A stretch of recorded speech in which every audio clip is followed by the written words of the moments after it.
Hi, it's Mark again. In my previous video, I reviewed my first time user experience with a high-tech diamond 10-inch lapidary saw, slab saw, if you will. And in that video, I mentioned the fact that I had also bought a sister product, the high-tech diamond all-you-need 8-inch flat lap. And I said that once I cut the Dugway Thunder eggs that I was working on in the first video, what I would do is I would take a half one of those and I would make another video and run it through the polishing process. And so that's what I tend to do in this video. So let me just kind of outline how I'll proceed here with this video. First thing I'd like to do is I'll get up a little bit closer here and kind of do a walk around of the actual lapidary unit here, show you its features, show you kind of how it works, so that you can have an idea if you're maybe thinking about getting something like that. The next thing I'll do is I'll show you the other stuff that came in the box here and describe how to put that together so that you can use it on the lap. Then I'll do just a very quick review of the importance of personal protective equipment, or PPE, in doing lapidary work. Again, it's something that's often an afterthought or not a thought at all. And it's very important that we protect ourselves when we're doing lapidary work. And then I'll proceed and I will take a half of one of these Dugway Thunder eggs and I'm going to take it through the whole process here on the flat lap. From the first grinding wheel that's 180 grit to, take out any, imperfections, flatten it out, and then take it through the various discs clear up to the final polishing disc that is 14,000 grit. That is incredibly fine for polish. And when I'm done, I'll show you a close-up picture of this Thunder egg and how it went. I'll go ahead then and wrap up this video by just, giving my impressions as a first-time user. What did I like about the unit? Are there, any things, recommendations that I might have for how to get the most out of this, or and then finally I'll tell you whether I think that it's a good unit to purchase. So let's go ahead and get started. Okay, let's go ahead and do a quick walk around of the all-you-need 8-inch flat lap. We'll start here at the top, looking down into the unit. You can see that it's got one of the discs on. This is the roughest disc. It's a 180 grit disc for preliminary shaping and flattening out. And you change the discs with this knurled knob here. Around the disc, there's this plastic splash shield that sits down in. So as water comes out of the cup here, it just kind of drips on there, as the owner's manual says. It will, create a wet disc here, but it will, throw that water against the splash shield. And then it will actually drop down into this tray and eventually drain down into this, waste cup here. And so that's kind of the system for lubricating as we polish. And again, I'll talk about the importance of PPE here in a minute, but when you're working with, quartz and rocks, they produce very fine dust here, and you do not want to get all that in your lungs because it can lead to conditions like silicosis, so you've got to be careful. If you're careful, you'll be okay. When we come down here, one of the really cool features about this, in fact, I can adjust that cup a little bit, but it's variable speed. So, for depending on what kind of material you're working with, you might want to use a slower speed or a higher speed.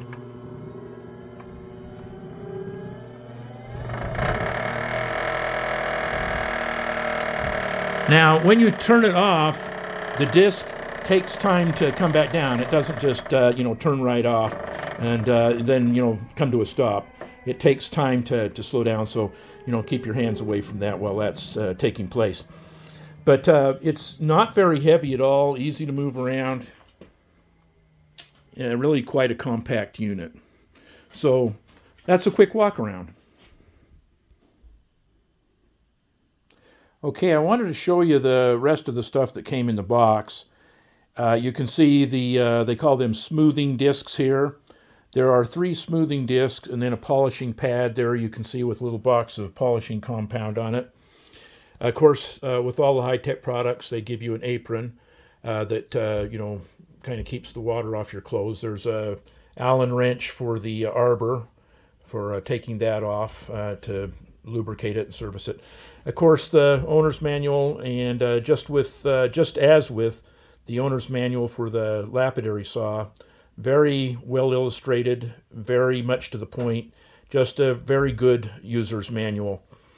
So these discs here, they are actually mounted to a piece of, it looks like about 1/2 inch acrylic. Okay, so it's a disc made out of acrylic, and what happens is you can see that the actual pad that does the work is it's about 1 millimeter thick, it looks like, somewhere around there. Anyway, they come with this backing on it, and so you have to peel that backing off, and then you have to center it on that disc. Now, here's a little trick that I found works. I had a extra little socket here over the years. I mean, I'm sure you noticed my toolboxes. I've built hot rods over the years and done lots of mechanic work. So I have lots of sockets, and here's a little extra socket. So I found one that had the exact outer diameter that would fit perfectly down into that little hole there. And so once I peeled off this backing here, I simply started by centering it on that little thing and then pressed it down, starting from the middle and working my way out. And that's a way to get it perfectly centered. So if you can find an old socket or some other round little cylindrical object that will fit perfectly in that hole, that will help you make sure that you get those pads on there perfect, so that there's not an imbalance when they start spinning up. So just a little tip. And when we get to the polishing stage, you take, there's a little syringe in here, and you just put little dots of the polish here around the disc. You don't have to cover the whole disc. And then you polish it on that. So you'll be able to see it up close when I get to it. But that's the stuff that came in the box with the flat lap. Okay, just a quick reminder about the importance of personal protective equipment, or PPE. The first thing that I want to, remind you of is to get you some nice safety glasses. These go around my regular eyeglasses. You can see that they have side shields. That's important because it keeps anything from coming in from the side and harming your eyes. So that's something that you want to use. You don't have to use these. You could use a pair of goggles or a face shield, but do use eye protection. This is a respirator, and I highly recommend one of these. I've seen so many people doing lapidary work without any lung protection. Again, they say, well, I'm using water, it cuts down the dust. Well, that water creates an aerosol. Guess what's in the aerosol? That's right, very, very fine particulates. So it's very important to use a respirator. You want to make sure that you have, canisters that will be rated at P100. That filters out, I believe, 99.97% of particulates, somewhere close to that. Anyway, do your research. This is a half face shield here with 2 canisters. They make full face shields. Get one that works for you, and make sure you get the right canisters. And then finally, working with power tools can get loud, and it can really, it can get up there where it could actually be harmful for your ears. So I frankly don't know how loud this is going to be when I start using it, but I have my ear protection here in case I need it. So again, PPE, take care of yourself, and so that you don't get harmed in any way while you're enjoying the hobby of lapidary. Okay, I'm getting ready to turn this on for the first time. First thing I noticed is that when I filled up the water on the tray here, the shield came up, so I've taped it down, and probably have to do that a couple of times during the process here, but let's go ahead and get started. Here's my Dugway Thunder Egg, and we're going to do the first stage, shaping and grinding. Just take off the edge here, flatten it out, and then we'll be on to the next stage.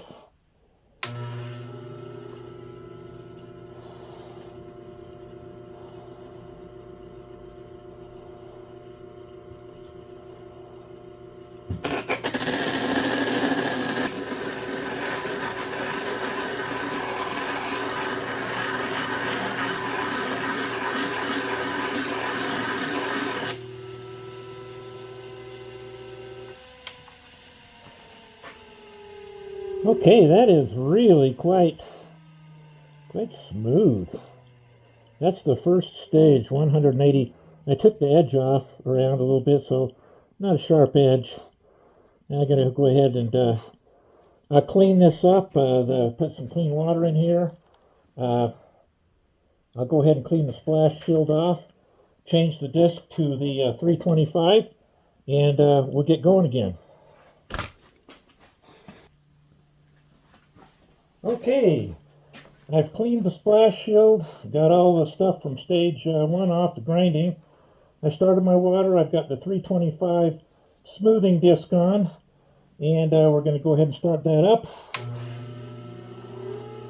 I'm going to put it on 3.5 again. That seemed to work really good on the last one. And again, just start randomly.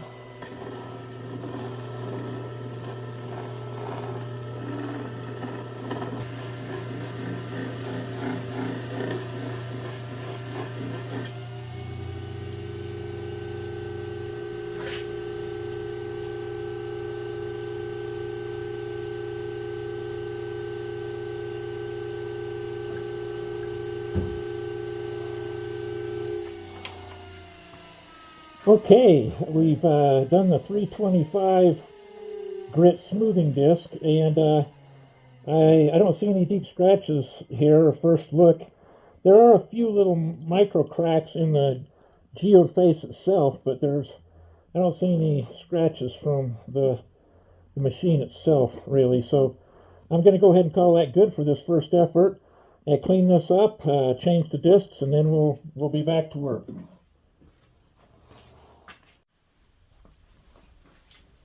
Okay, I'm going to proceed and put the next stage of polish on this using the 600 grit red disc. And so let's get started. I've got the water going, I've got my PPE on.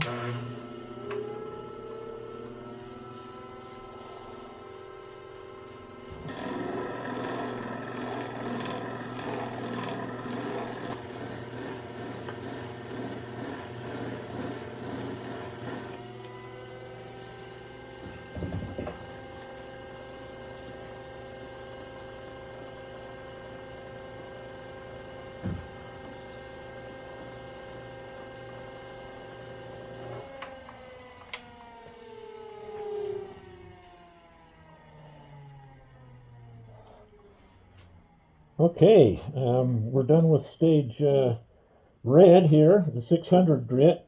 It's feeling very, very smooth and glass-like. I can't really tell how glass-like it is because I keep rinsing it in my little vessel here, but it feels very, very smooth right now. So go ahead and take this off, and the next step is, let's see, I believe it is the, what is it, the 1200? The 1200 grit blue. So we'll go ahead and clean things up and get that next one ready. Okay, this is very interesting because I've only gone through the red disc, and the geode's face, Thunder Egg's face, is already looking glassy.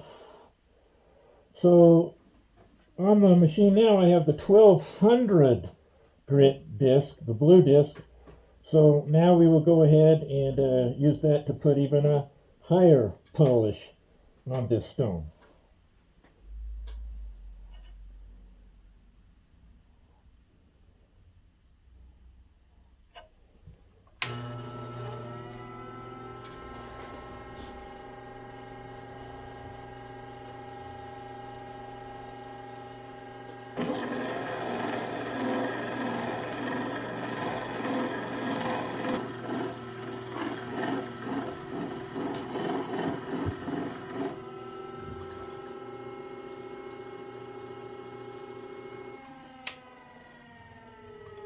Okay, I finished the blue disc, the 1200 grit.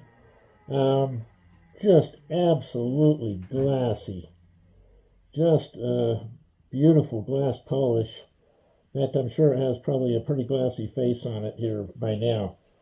But there's one stage left. It's the polishing pad, so I'm going to go ahead and dry this off and do that next. Okay, you can already see that it's really quite glassy. But we're going to go ahead and use this final polishing pad here that has grit that is 14,000 fine. And so we're going to go ahead and I put it on the pad as specified in the owner's manual. And now I'm going to go ahead and put a final polish on the face of this Dugway Thunder Egg.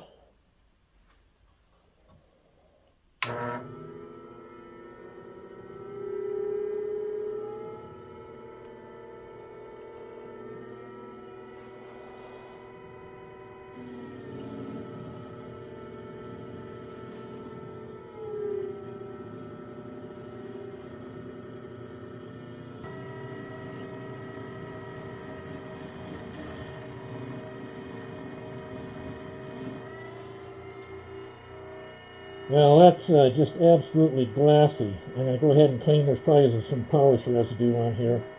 I'll clean that off and take a picture of it. But that's looking pretty good. So I think we're going to call that good for a first run through. Okay, I just finished my first grinding and polishing project with the high-tech diamond, all you need, flat lap. And as promised in the introduction clip, I said after I did that, I would share my experience as a first time user with you. And I'd like to do that at this point. And as you'll recall from the introduction clip, I said I was going to take this half of a Dugway Thunder Egg and take you along as I took it through each one of these stages of the grinding and polishing process, and then show you the final product. However, as I did the work and filmed this process, it went pretty quick, and I was kind of impressed at how quick I got a glassy finish. And when I looked at it at the end, it was certainly glassy, but I thought I saw a couple of minute scratches in it. So what I did is I took my loop here, my 10 times loop, and indeed there were some pretty significant scratches under that glassy polish. And so what I did is I decided that I was just going to start the whole thing over again and take this back through the process, but spend more time, especially on the initial stages of the process. Along with that, I decided I would bring 5 more Dugway Thunder Egg halves along with me to just really put this machine through its paces and learn the technique of lapidary work. This is my first time doing it, and so that's what I did. And so what I'd like to do now is just describe the experience, that extended experience with you. And I hope this is useful to those of you who may be purchasing a new unit and may avoid the frustration that I went through with my first experience. So what happened is I ended up spending about 15 or 20 minutes on the first stage here with the 180 grit disc here with each of these halves. And it took that much time to really get all of the scratches from the cutting process out of it. And there were still some little tiny minute ones, but I figured I could clean those up in the next stage, which I actually was able to. So I moved on to the 325 grit disc, and on that I spent about 10 to 12 minutes. So 15 to 20 for the first one, and then 10 to 12 for the next disc here. And the interesting thing is, by taking the time up front to do that, there were no scratches left.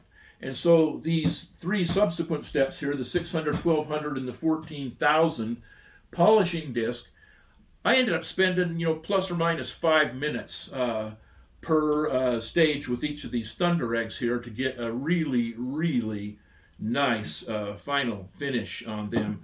And I am, tickled with the, results that I was able to produce that way.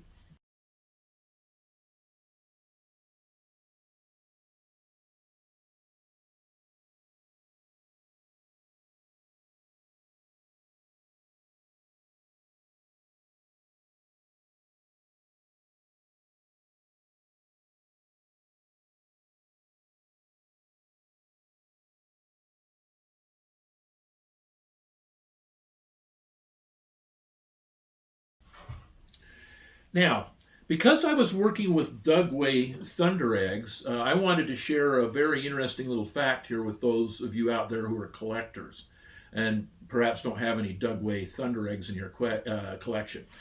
When these were forming, there were minute traces of uranium salts that worked their way into the cryptocrystalline quartz here. And as a result of that, they fluoresce a beautiful green under shortwave ultraviolet light. Now, some of you hear the word radioactive and you might freak out a little bit. It's not enough to even register on my Geiger counter. I mean, it's just very, very minute. So you're not going to have to worry about that. But if you collect, nature's oddities, you might want to add one or two of these to your collection. Not only are they beautiful, polished, and under regular light, but they are beautiful under the fluorescent light, as you can see there. And so, anyway, that's that. Now, as I promised, I'd like to share some impressions, kind of things I liked, some suggestions for improvements along the way. So first, the things that I liked. The unit's very reasonably priced. One of the reasons that I'm this old and I have not got any lapidary equipment yet, it's very expensive. Over the years, as I looked at cabbing units, they were very, very expensive. And another thing that didn't really float my boat is that I was not interested in getting to making cabochons. I was more interested in polishing geodes and so forth, and I wanted to do something on a flat surface, not on a moving wheel. And so I never really got into lapidary, and I really didn't like the vibro-laps. That was a big messy thing, and it took a long time to do it. So when this came along, I saw an ad for it, and I saw the price point, and I thought, wow, maybe it's time that I try that out. I did. Okay. The next thing I really loved is the unit itself is very stable, except for that shroud, and I'll talk about that here in a second. The unit is very stable. In fact, you can see it moves the table before it moves the unit. It's got really high quality rubber feet on it, and the center of gravity is low. So that's something that I really, really liked. Finally, I'm a little bit embarrassed about this one, but I didn't think this water system here was going to be very effective. Looked like a party glass with a hole in it and some aquarium tubing and an air valve in there. I used to do aquariums all the time. And so I got to admit, before I even turned this thing on, I was already re-engineering that water drip system. I was, envisioning brass valves and quality, tubing and a bigger water vessel and yada, yada, yada. Bottom line, it's not needed at all. That simple little system there worked flawlessly. And I have to say, I'm very, very impressed. Things don't always have to be complicated. They don't always have to be expensive to work fine. Not going to change a thing with that. Let's see. Some suggestions. I found that this thing was a little bit fiddly here. And especially when you fill this with water, it tended to cock it. And so I just decided to take some, painter's tape that's easy to apply and come off, and just put that on each corner of the lap here. Held it down perfectly. Didn't have to worry about, rocking it with my hands or anything as I'm doing my work. And so I'm going to continue to use that simple solution going forward. It works just fine. Now, this is just from my experience. After going back and, spending the time to do these right, I thought that it might be a good idea to buy some additional discs to supplement the ones that come with the kit. Things that would be between this and between that to kind of make the transition from coarser grit to finer grit a little bit easier. And so I did that. I actually opted for 3 more discs here. The first one I opted for was an 80 grit grinding disc here. The one that comes with it's 180. This is 80.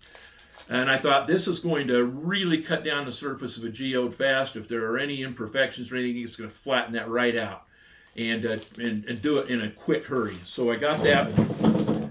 And then I got a, I got a 220 grit disc. And that will go between this 180 grit disc here and the 325 grit disc that came with the kit, okay? Again, just a little bit smoother transition. And finally, I opted for a 3000 grit smoothing disc. to go after the 1200 one here, to go between that and the 14,000. I'm thinking that that's going to make things just a little bit easier on the process to transition and move the process forward a little bit quicker. I think it's very important that I make this next point. With all of that said, I want to make it clear that you can get fantastic results using only these 4 or 5 discs that came with the kit here. There is no need to have to buy these other things. It's just because I've got boxes and boxes of stuff that I want to do, and I'm serious about this. I thought maybe that I would get some stuff to make my life a little bit easier. But you can get great results with just the stuff that came with the kit. You don't need to worry about that at all. So I guess if you've watched the video to this point, you are wondering, so what's the verdict, Mark? Are you happy that you made the purchase? And would you recommend it to another person thinking to make a purchase? And the answer on both of those questions is unqualified yes. I am incredibly happy with this, just as I'm incredibly happy with the slab saw, the 10-inch slab saw that I bought to cut my geodes with. And using these 2 high-tech diamond products in tandem is going to open up the world of lapidary to me, and I'm really excited to continue building my skills. So one last thing I'm going to tell you. When I finished the actual work of this video before doing this, and I started, researching, getting some more discs and stuff, I decided to become a high-tech diamond affiliate. And what that means is they gave me a discount code that I can share with people who watch my video. And if you decide to buy additional accessories for your all-you-need flat lap, you can use my code and get a 10% discount. And I will go ahead and put that special link that they gave me and my code in the description down below the video. Feel free to use that, get yourself a 10% discount. I guess the last thing that I would say to you is I sincerely hope you found my video helpful. I always appreciate it when I have somebody come along and help me, maybe cut down my learning curve a little bit. I hope maybe that this video does that for some of you. And the last thing I'd like to say is I sincerely wish you much joy as you pursue your hobbies of both rock hounding and lapidary.